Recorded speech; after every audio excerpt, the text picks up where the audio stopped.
My name is Jody, and I am Mohawk from Nega. I was born and raised here in Buffalo, New York, and I've been working for the better part of a year and a half to help change the name of Squaw Island Park. Many people don't know that the word squaw is a racist and sexist term applied to Native women, especially to objectify and dehumanize us. I am not the first person to try and change the name of this park.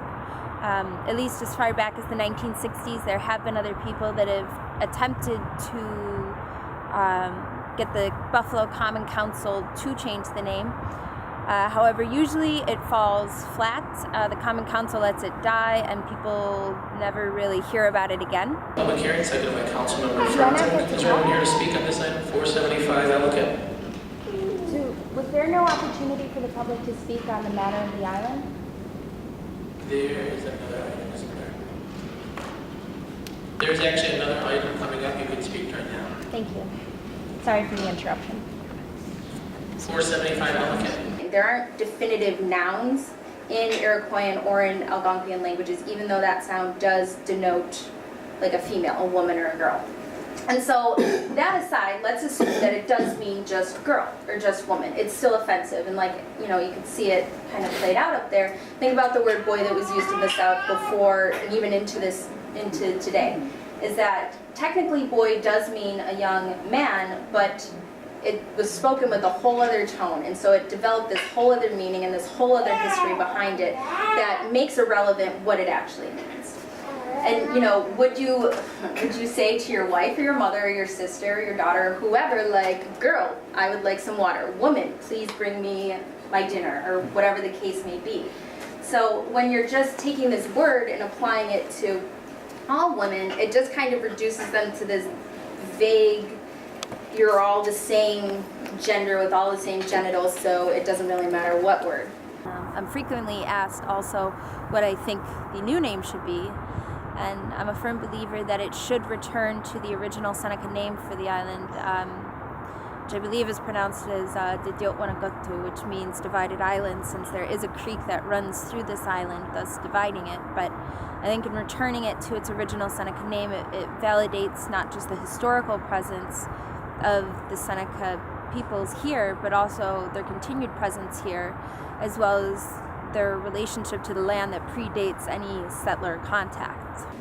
So go ahead and continue sexualizing American, Indian, and First Nations women. It's not like they're 2.5 times more likely to be sexually assaulted than any other women living in the United States.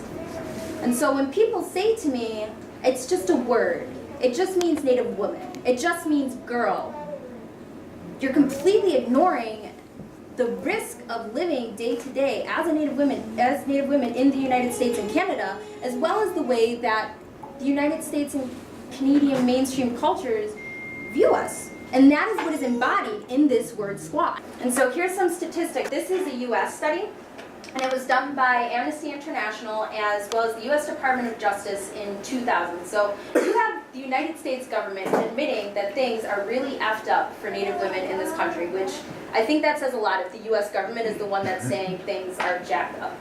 And so 2.5 to 3 times more likely to experience sexual assaults. A third of all Indigenous women living within US borders will be raped in her lifetime. And I read a report today actually that said that's up to 2/3 today, so 15 years down the line from when this was published.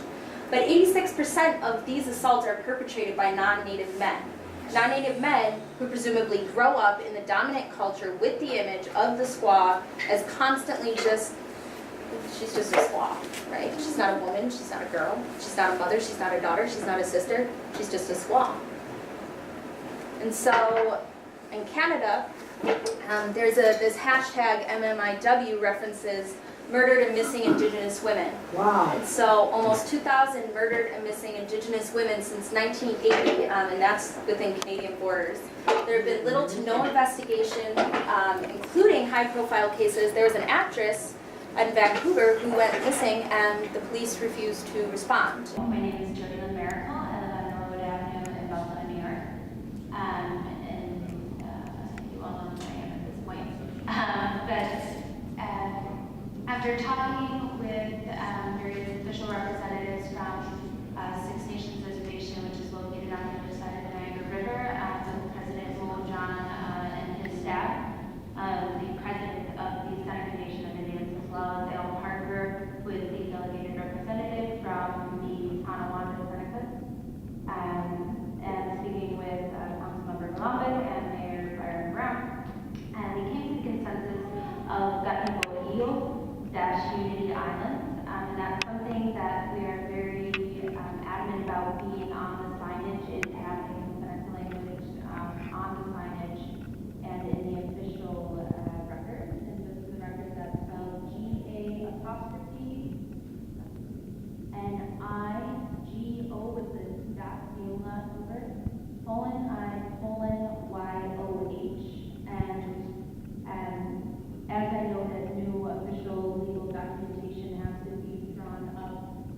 I'd originally advocated for the original Seneca name, Dokonagato, which means divided island.